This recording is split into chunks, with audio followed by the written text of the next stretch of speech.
This episode is brought to you by VW Trends Magazine. Check them out for all the latest trends in the VW scene at www.vwtrendsmagazine.com.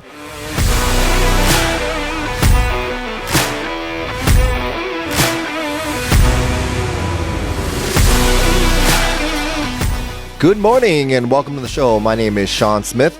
And my name is Prescott Phillips, and this is Brew City Bug Talk.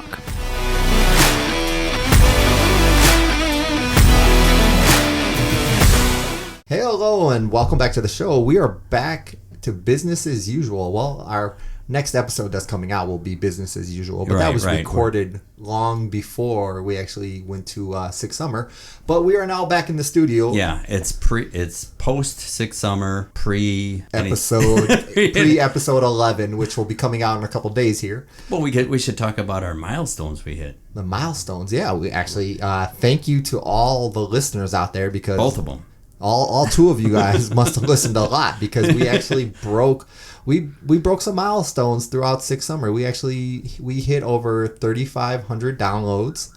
Right, and we hit the magic number of 1,000 downloads. Over 1,000 downloads in 30 days. In 30 days, and we've kept that. Yeah. I've checked every day, and every day it's been over 1,000. So thank you all downloads. To both of you out there listening who must just be listening. Yeah, just constant. It must be 24/7 listening. All tens of them. There's got to be at least like a dozen, right? Yeah, no, we have more at least. But thank you to you all out there. Thank you for listening. Thank you for supporting. Thank you for. We went through all our stickers, so we're gonna order new stickers and all that good stuff. And when you see us out there, just ask for a sticker. Ask for a sticker. Say hi. Say how's it going, and ask us why we don't have T-shirts yet. Yeah, those are on the way. Brew City BugTalk T-shirts. Yes, right. Now all the swag, the hats, can koozies. Yeah. Keychains, air fresheners. Oh yeah, I remember checking into that. Yeah, they were $1 a piece. I know it's ridiculous. I'm like, nobody's getting air fresheners. Yeah, not from us, not right now, not unless we get some good sponsors. Unless a sponsor wants to put something else on the air freshener. We're looking at you, Driven Racing Oil. Driven Racing Oil. VW Trends, some of the other MP. If any of you guys want to sponsor us, we need air fresheners because we stink. Yes. All right. So hey, what do we have going on today? Today we got a super special guest. All of our guests are special. Yeah. So why is this one special? Well, this one's special because I've known him probably the longest out of all our guests. Really? Even longer than Peter? Yep. Longer than Peter K. Longer than Carlman. Longer than probably anybody. I mean, let's get right into it. We're gonna introduce your guest over here. Who do you have? Our special guest in the studio today is my buddy Wes Pichler. Hello, Wes. Welcome to the show. Well, thank you. My name obviously is Wes Pichler. Yeah. So, who are you, Wes Pichler? And tell us a little bit of who you are and what makes you tick. I started out buying a '62 Volkswagen convertible with the soft top was fiberglass to make it into a hard top. Hold on for a second. Let me back you up here. We'll get into that. You jumped the gun. So you used to own a shop here, right? I used to own a shop. What was the name of your shop? Old Volks Home. So for our guest out there, this is the owner of Old Volks Homes, which was actually a pretty popular shop in Wisconsin. It was next to Mofoco. It was probably the second most popular shop in town, in the Milwaukee area. How long was Old Volks Home in service for? I think 25 years, something like that. Yeah, but in various locations. Right, couple locations. Kept getting bigger. Right. Oh, you had multiple locations? Yeah. Well, not multiple locations. Just moved around. Okay. Into bigger and better places. Yeah. Bigger. Where was the last spot of your location at? 1108 Columbia Avenue in South Milwaukee. Yeah, it was South Milwaukee. It used to be an old body shop or something? You're right. Yeah, it was an old body shop. Because I remember people rolling in there wanting a paint job. I know. And they're like, "Oh, we ain't painting cars anymore." Right. But when I first met you, you were working out of your house. Right. On 20th Street. Right. In Oak Creek. And I was, I don't know. I was probably 16, 17. Something like that, yeah, right. And I roll over. I think I answered an ad in the Milwaukee Journal that said you were selling Volkswagen parts. Right, and I'm like, "Hey, dude, what do you got?" And you said, "Well, come over and dig through my junk." And I went over there, and I think I bought a Hearst shifter from you. Right, you probably did. That was... And I probably still have that. I had a lot. Every time I seen a Hurst shifter, I picked it up. Yeah, because everybody wanted them. Oh yeah, and I still have one in my car. Oh, I got one in every single one of my cars, so I love them. And I remember buying a set of bug pack valve covers, missing all the hardware, all beat to hell, but I thought they were cool. And Wes, how much is this? And you would say, "What do you give me?" Yeah, it was whatever you want to give me. I'll take it. Because Wes never had prices. It was because every time you told somebody, "Whatever you give me," they always offered you more than you wanted. Anyways. Yeah, I hate that. I hate. Oh, he's the worst negotiator. Worst. We'll talk about that later. So you worked out of your house. Hold on. All right, let's go into the hard question. What was your first Volkswagen that you owned? 62 Volkswagen convertible that the guy had fiberglass the top because it was ripped to shreds. No, 100% of it. They like put duct tape over it first, and then fiberglass. They had so many layers of stuff just to keep them. But I lived out by Burlington in Rochester. Okay. And to drive back and forth to work, because I worked at the airport, that was cheap transportation. You worked at the airport that long? Yep. Holy! So I started working there in 1969. Holy smokes! Now Wes worked at Mitchell. Back then it was Mitchell Field. Now it's Mitchell International Airport. Right. But he worked there. You were a baggage handler, huh? I was did everything: load planes, offload them, rotating jobs. Yeah, right. A good gig. So yeah, I needed some cheap transportation, and that got me hooked because you could fix it with a screwdriver and a hammer. Right. Yeah, it was nothing. Now more hammer, less screwdriver. So how many Volkswagens in your time? Now this number is going to be skewed. Yeah, this is the tough question. How many Volkswagens do you think that you've owned in your lifetime? Over 500. Over 500. See, I told you it was going to be like a dumb number because it was. I've owned so many. Well, at one stroke, I bought 120 Volkswagens from EVS. He had a whole field full of Volkswagens. Yeah, was a grass field full of. They were growing. Look, they were more grass than cars. This is Ernie von Slater. Yep. Ernie von Schledorn. Right. Mm-hmm. He was. There was. They lost that. The dealership's closed now. Yeah, but they lost. They had to get rid of all them cars because they couldn't store them there anymore. Right, they couldn't sell them. They were just junk. So they had a whole field of Volkswagens. So he said, "How many of these do you want?" And I said, "I'll take them all." But I said, "Don't send the titles." They had to send the titles in. I said, "Don't send them all in at once, because then I'm going to be in trouble." So the secretary didn't know that, and she sent all 120 some titles in. It wasn't too long after that. Had Mr. Green for me operating a dealership without a dealer's license. Yeah. And luckily, I could prove to him that all I was doing is taking them for parts. So I had a zillion parts. And then I just junked them. Yeah. That was... What year was that? What do you think? 70-something, right? Yeah. So we met probably 1978-ish. Right, somewhere around there. Well, I was racing then. Peter was racing. Yeah, Peter K. was racing off-road. You were racing off-road. What was your race car at the time? Give us the specs of the breakdown. That was a Chenoweth single-seater. Just like Peter's. Okay. Yeah. In fact, I got pictures of me and Peter side by side. Side by side racing at Crandon. Yep. Right? Really? Yeah. In fact, I took first place in Crandon back then in modified class, and I'm trying to think. That was back in the 70s, too. Right. And back then, the rules were pretty loosey-goosey. Yeah. Anything you do, it was, if they're in your way, hit them in the rear, make them spin out. Anything went push there. them out of your way. Wow. Yeah. Everything. If you ain't rubbing, you ain't racing. No, and Wes always had to have a big motor, 2180 or something. And then I would blow my air horn, and if they wouldn't move, I'd pop them in the rear so they'd spin out. They got the chrome horn then. So, yeah, I was a crazy man. So what was your first big motor that you built? That was the 2180. 2180? Yeah, that was the biggest you could probably make. Back then, it was a 92 by 82, and that was the biggest as you could. 92 by 82? Mm-hmm. That's it? Yeah. They didn't make 94 millimeter stuff till later. Really? Mm-hmm. Oh. Yeah. That was 92 millimeter pistons were as big as you got back in the 70s. I raced that out in South Dakota. I raced it in Michigan. I raced it everywhere. What would you say your average was for winning? How often? I either went checkers or records.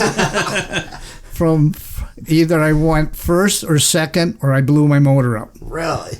Yeah. And I blew up a lot of motors. Yeah. Wes has a heavy foot. Hey, hell yeah, that's awesome. No brains. No brains, all throttle. That's awesome. That's the way to go. Yeah. Even in South Dakota, in the winter, in February, racing in the Badlands, that was a wild race. That would be really cool. Yeah, yeah. Back then it was more grassroots stuff too. Tell us about that time you took the kids and the family and the dune buggy to, where did you go at the family? Oh, that was, I drove out to South Dakota in a fiberglass dune buggy. Myers Mannix dune buggy. Yeah. Green, metallic green with the top. I had my wife and 2 kids that were kids, you know, like baby, toddlers and so babies. How old were Todd and Shay then? I think Shay was 3 or 4, and Todd was 7. Yeah. All in this dune buggy? And it had side curtains. And it had side curtains. And heat. And all the way out there was torrentious rain. You couldn't even see the windshield wipers, even on full speed. And you could take the steering wheel and go back and forth, and you didn't turn. It was just hydroplaning. Now, where were you going? Out to visit her mother and dad out in South Dakota. Why the dune buggy? She didn't. I had worked for the airline. We could have flown, but she didn't like flying. So I bet you that changed her mind. So we drove that all the way out to South Dakota. Now, did you hit like snow in the mountains and all that stuff? It got snow. That one time we hit some snow. That was, and then it was really bad. That was another time, or that? No, that was that time. It That hit was that snow. trip. Oh my! So you went through snow in the mountains in your dune buggy, and through rain. torrential rain in your dune buggy. Wow. Yeah. How big was the motor in that thing? It was a stocker, wasn't it? I think that was. I had a little bigger motor. No, it was. I think it's still a 2180. Oh, really? I like those. Yeah. Right.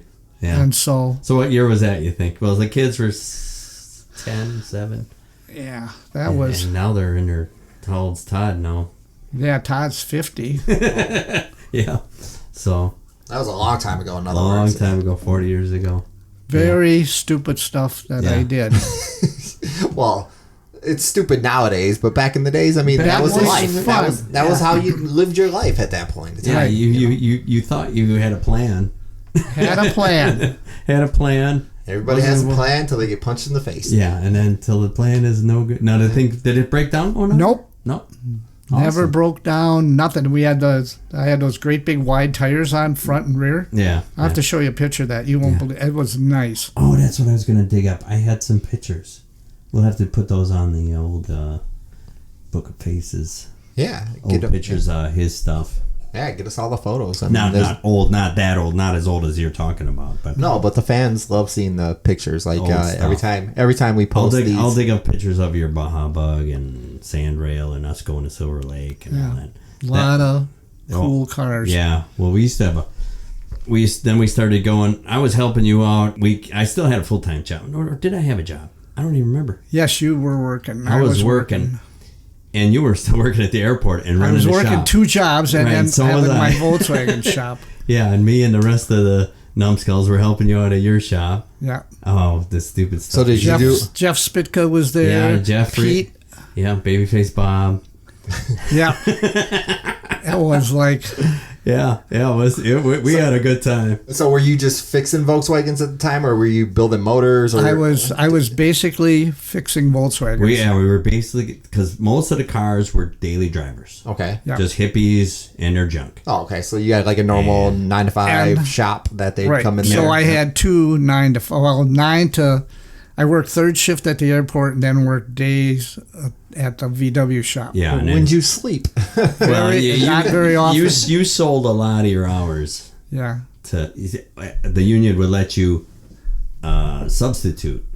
Okay. Yeah. I'd pay... It was Franklin. If I wanted the day off, I just held up a Franklin or Grant, and boom. Boom.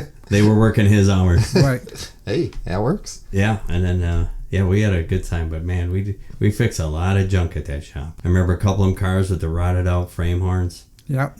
And so the axles, IRS axles would be dragging on the frame.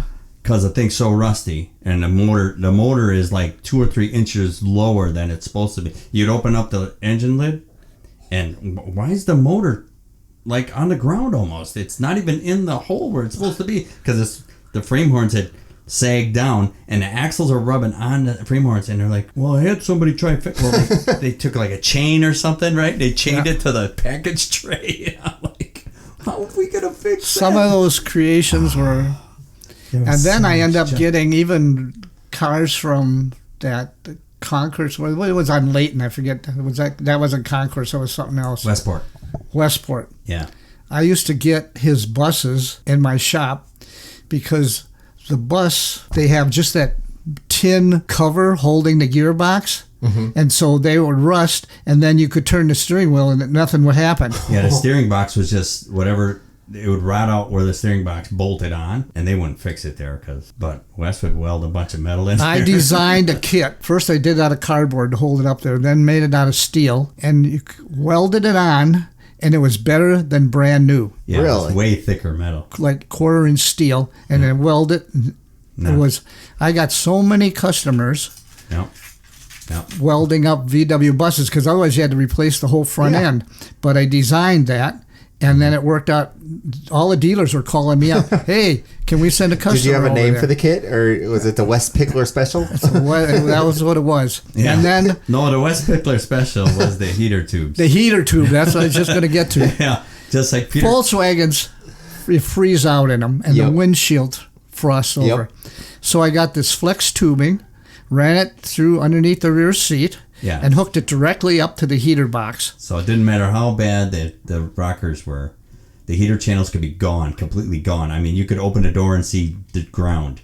You could still have heat, because these hippies, they're like, I don't want to freeze to death, And I'm like, well, we got you. And remember, it was like, I think it was 2.5 or 2 1/4 inch flex pipe. Right. It was like 2 1/4. I think it was 2 1/4. We would go to Whitlock. Yeah. And buy 6-foot pieces. 6, and all of them. You'd go in there and buy every single one they had. You go to every Whitlock in town and buy. And it was a 6-foot piece of 2 1/4 inch flex pipe for a muffler, and then you'd go to Kmart and buy those and buy leg warmers.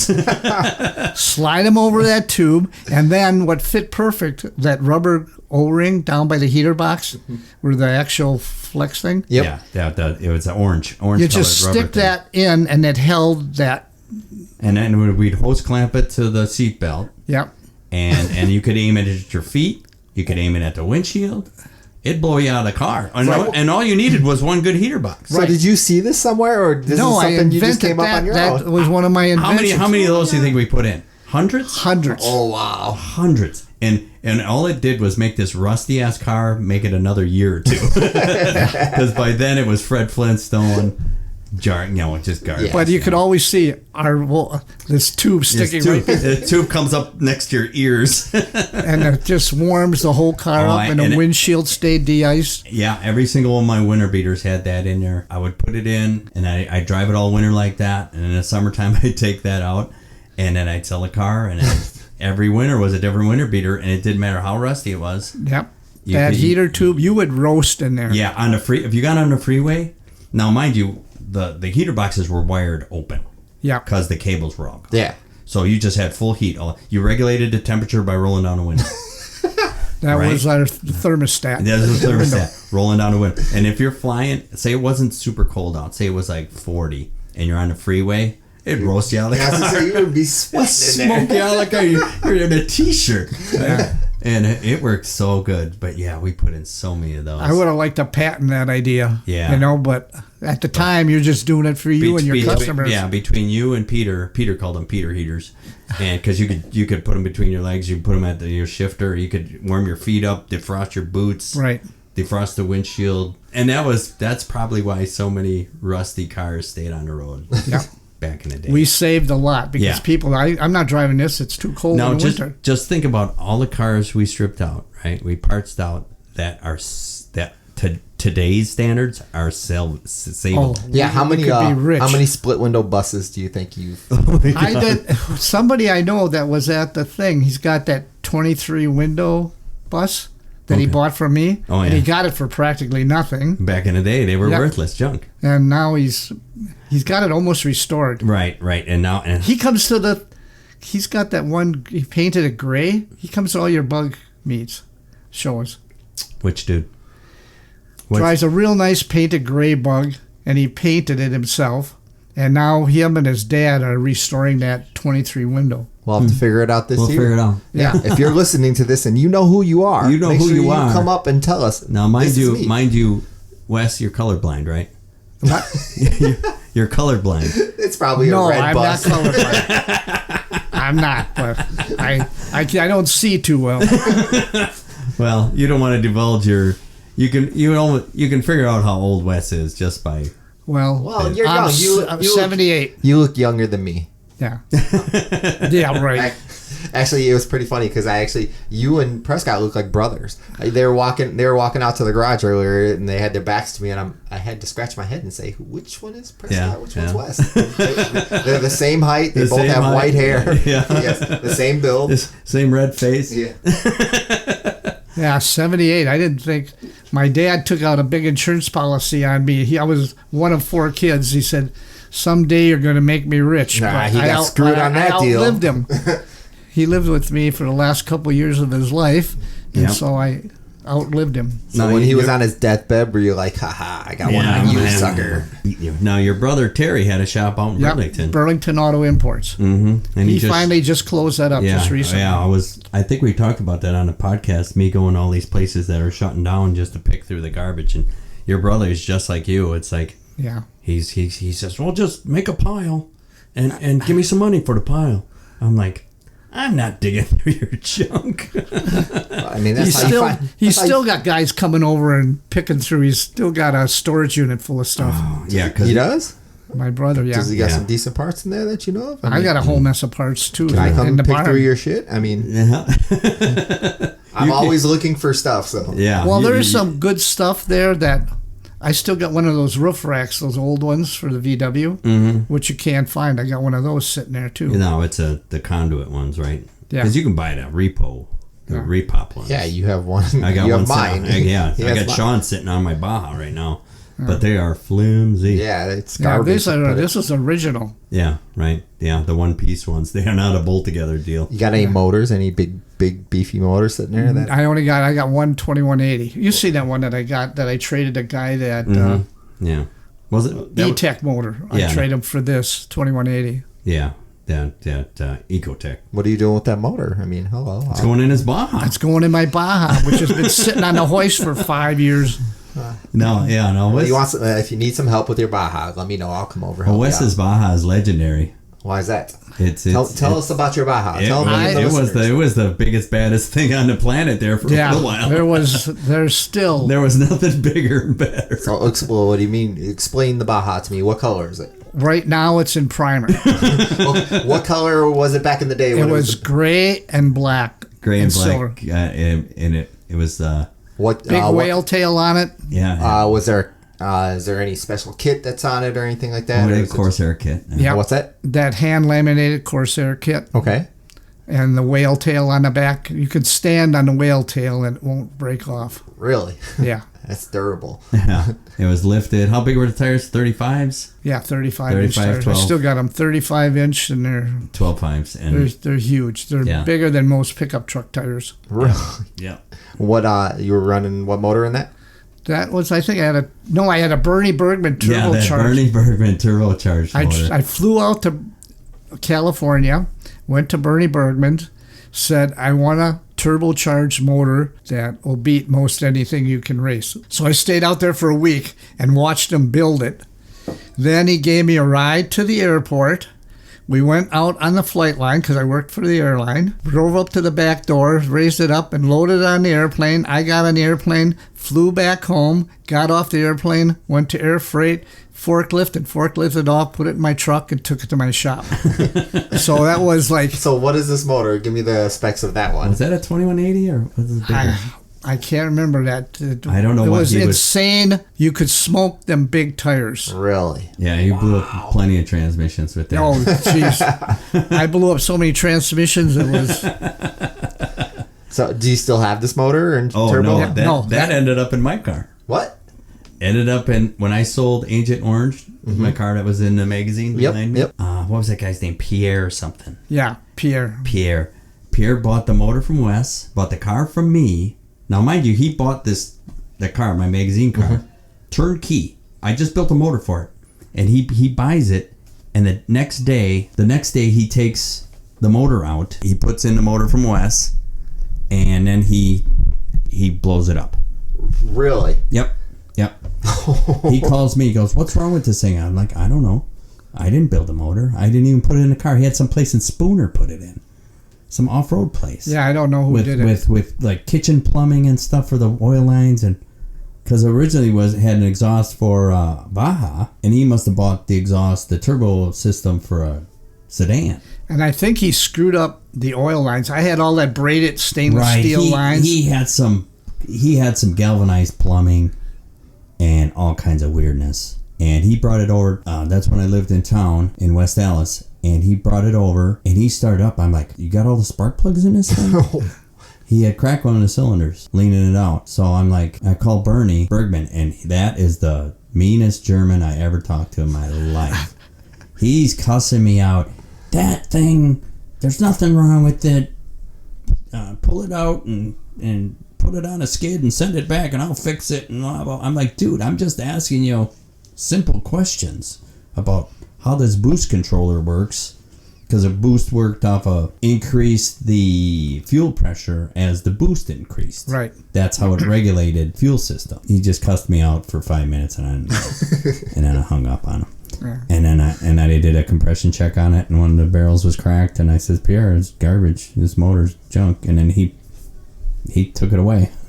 And then last I heard, the car was sitting in a barn in Green Bay or somewhere, and that was the end of that. Never saw it again. So Agent Orange was probably sitting in a barn in Green Bay somewhere right now. As far as I know. Man, we gotta resurrect that. We gotta find it, bring it back, and resurrect it. I didn't like the car back then.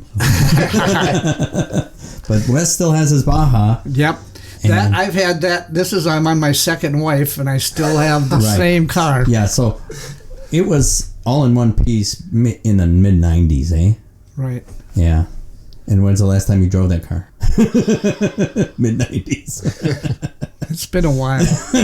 But it's in mint condition. Oh, it's mint. The floor pan is just like shiny new. Now, that was, what was that, a 70? It was a late 70s car. It's a 76 VW. Yep. I bought it in 77. Still got the original title and all that. And I've kept it all this time. Right. That thing was so rust-free, and then we sawed it all and off. It still is. And it's got a thing front end, cut and rotated, Porsche ZF steering box in it. It was built. I mean, if you see this... Yeah, and it's got 3x3 trailing arms. No, it had some other trailing arms, didn't it? I built those trailing arms. They're made out of half-inch steel. When you steal... And it had bus shocks in the back, real long suckers. Oh, wow. This thing's a beast. And 930 CV joints and all that stuff. Yeah, it's built like a tank. It is a tank. And the side, where running boards usually are, that's 1/4-inch steel. All the way, the whole length. Yeah, and you can jack the car up by the... Yeah. So why isn't this running now? Like, what's going on? Because I ran out of time and money. So hold on, but was it ever running? He blames his divorces and all that on this, but I'm not buying it. All right, so how long ago was it when it actually stopped running? What happened to it that it... Well, see, I'll let him tell the story. Yeah, tell us the story. Tell us the story about the paint job. Yeah, I don't even want to get there. Our listeners are dying to know. Mind you, this thing had a pretty nice paint job. Yeah, it's beautiful. It was a beautiful paint job. What was it? Give me a description. It was gray with a stripe that went around the whole... When you see the paint job... It was kind of custom van looking, because that guy from Custom Craft Vans painted it, right? Yeah, and then like a racing stripe all the way around the hood, down the side, up, and then over the top. And it went over the hood scoop, the oil cooler scoop. Yeah. So he had all that, and then why did you decide to paint it? Because you know who? Yeah, I know who.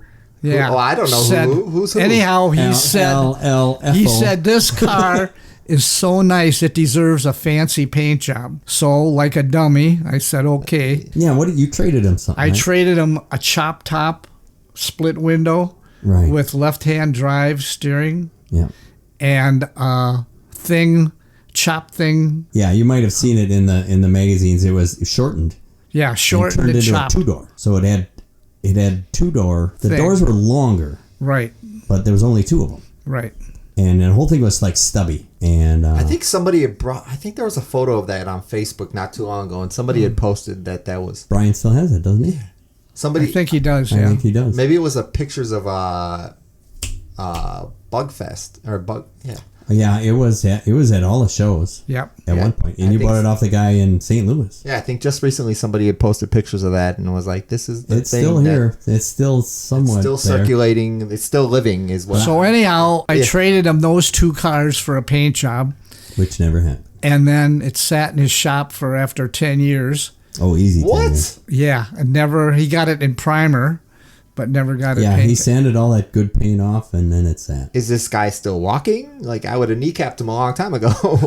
Well, he's sort of been a friend for all his. Yeah, he's one of the old timers too. Yeah.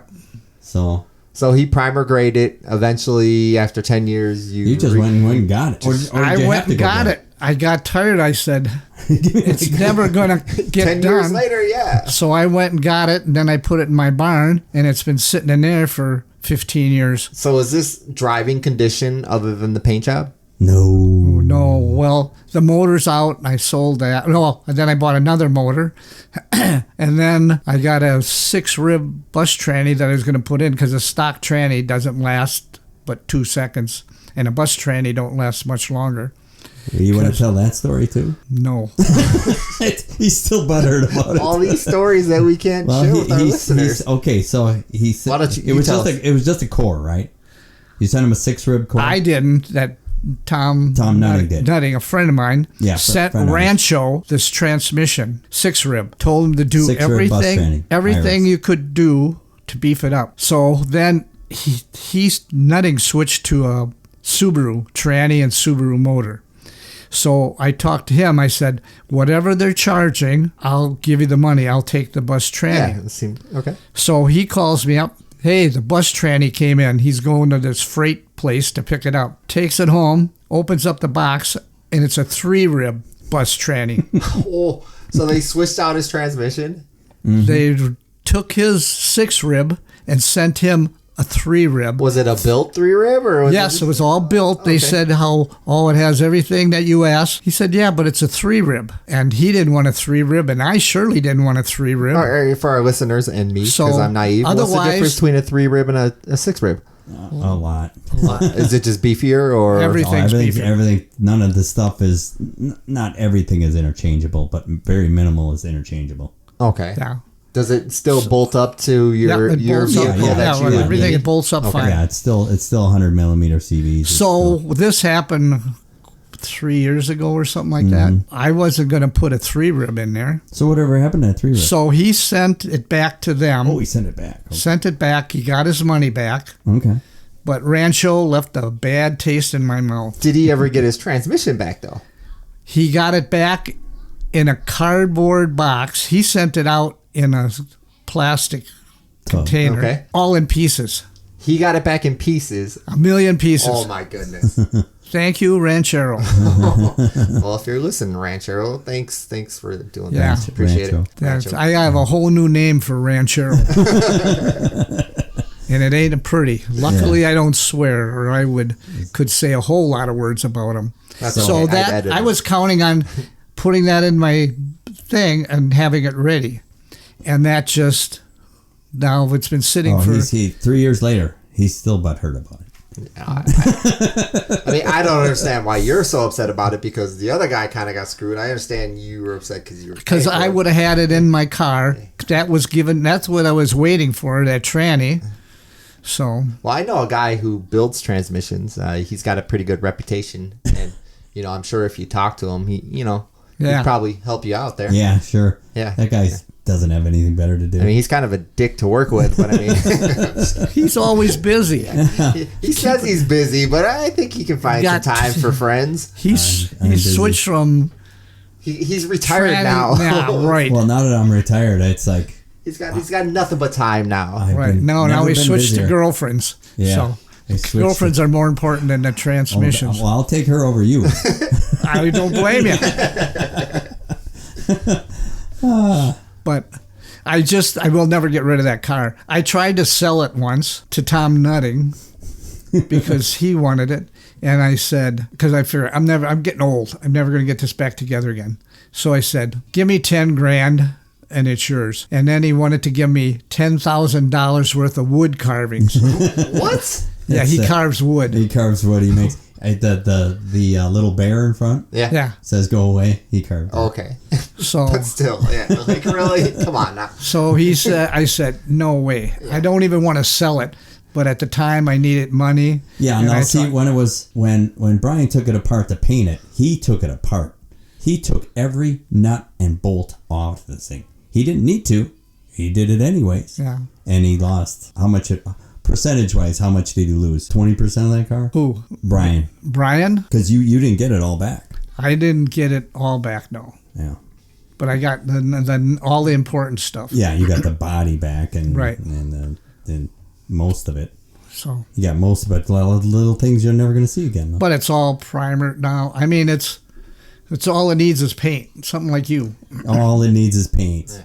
That's like... Well, that, and I'm switching it over. All it needs is paint, but I'm switching it over to... I'm putting a fuel cell in the back where the back seat is. Okay. And eliminating... Because I'm putting a rack and pinion power steering in there. I got all that stuff. So there's modifications that I'm making to it to make it better. So... Someday, hopefully soon here, it'll be up and running. Yeah. All I need is a little bit of free time, but I don't have free time. Yeah, it's like me. See? Yeah. Right? You've never been busier, right? Right. All you have to do is retire, and then you have no time at all. You have no time to do I swear, nothing. this is the same conversation we had with Peter Kay, where he's like, right. I have this project, and I'll get to it. But everything just keeps piling on. It does. Yeah. I mean... It's life. I get it. Yeah. I have less time now than when I worked 2 jobs. Yep. I have no time. So how many cars do you still own? Like Volkswagen? That I own? Yeah. Including the junkers.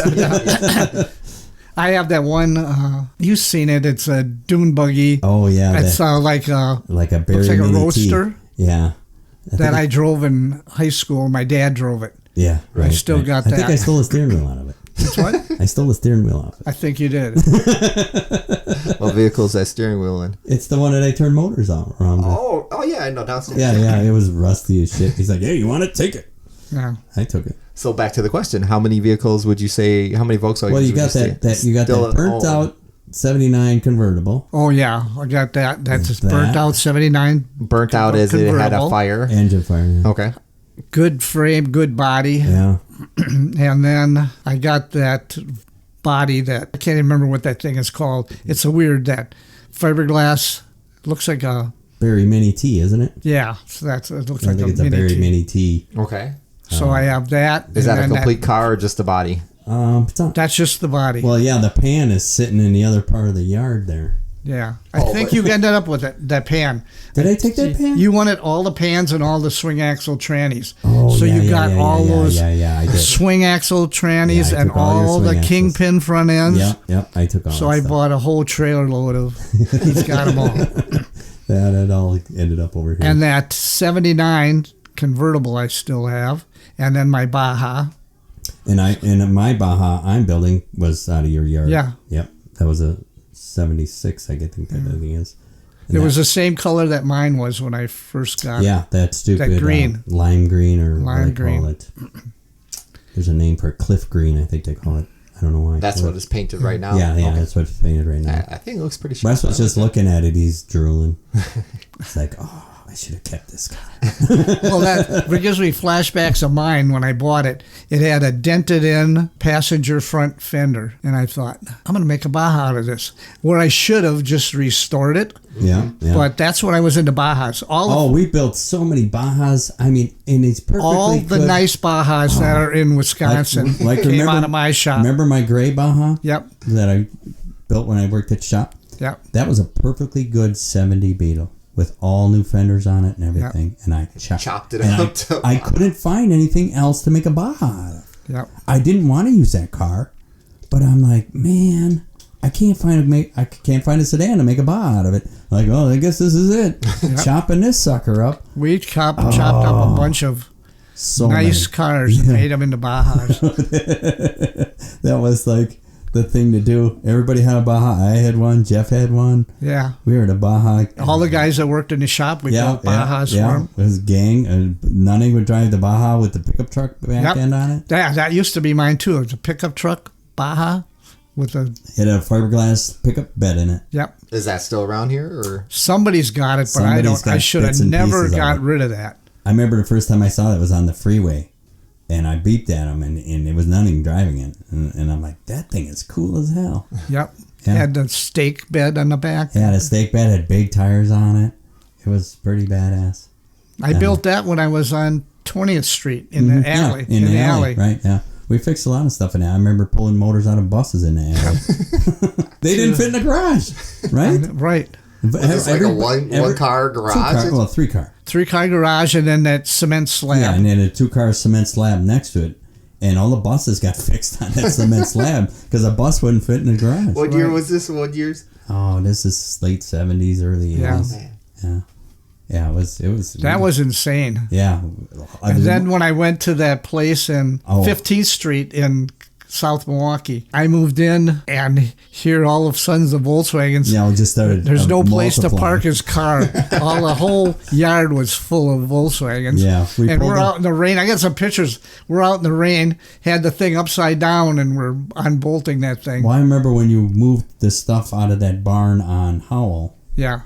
To South Milwaukee, we couldn't fit all the cars. Right. Because you had so many in that stupid barn. That barn that Nunning almost burnt to the ground. He almost. I let Nutting go and work in the barn, and he's down there with starting fluid and started his car on fire in the barn. It was a rabbit or something. Rabbit. Yeah. And then he almost burned the whole barn down. He almost burned the whole barn. And he calls the fire to burn it. Oh, man. And the landlord did not like that. He was not happy. That's why I had to move out of there. Oh, he kicked, yeah. So I remember pulling cars, and we were either pulling them to South Milwaukee or we were pulling them to Sadov's. So Sadov's was a scrap yard, a steel salvage yard, and we would just drag stuff there. Drag it. Literally drag it. I remember we drug that. Remember when we drug that single cab, split window bus, single cab with your 4Runner? Yeah. And the wheels were all flat, and then you started pulling it, and you're in low range in the 4Runner, and all of a sudden it ripped the axle beam out of the bus, and you just kept going. We were only like a half a block away, and we just kept going, and you drug it right onto the scale. That's the kind of where you smoked the clutch out of it. Yep. I remember that. I'm like, I smell clutch, and you just kept it floored. It's like that 4Runner took a beating. Yes, it did. And that was a leased vehicle. Yes. And then you just finished up the lease. Here you go. Don't mind the clutch. I don't know why this clutch isn't working. Oh anymore. Yeah, every car you had must have been defective. We wrecked a lot of stuff. And then we'd make trips over to the sand dunes. Oh yeah. Trailer and the 4Runner filled with lug nuts, transmissions, axles, and all that. Yeah. And that paid for... Yeah, we played around all weekend for a week. Yeah. And you gave all that stuff to Apple Tree or whatever it was. Yeah. Oh, wow. Dune Buggy, what was it? Duneland. Yeah, Duneland and Apple Tree. And Larry Wagner. We started going to Silver Lake, going to the dunes. What year was that? Because we got hooked on that. Oh, I mean, we'd go sometimes twice a week. Right? Well, at least twice a month. Yeah. It was crazy. Because the first time we went out there, I took my Baja Bug, my gray one, and all it had was a 1600 single port. And who did I think I borrowed paddle tires from you, right? Yep.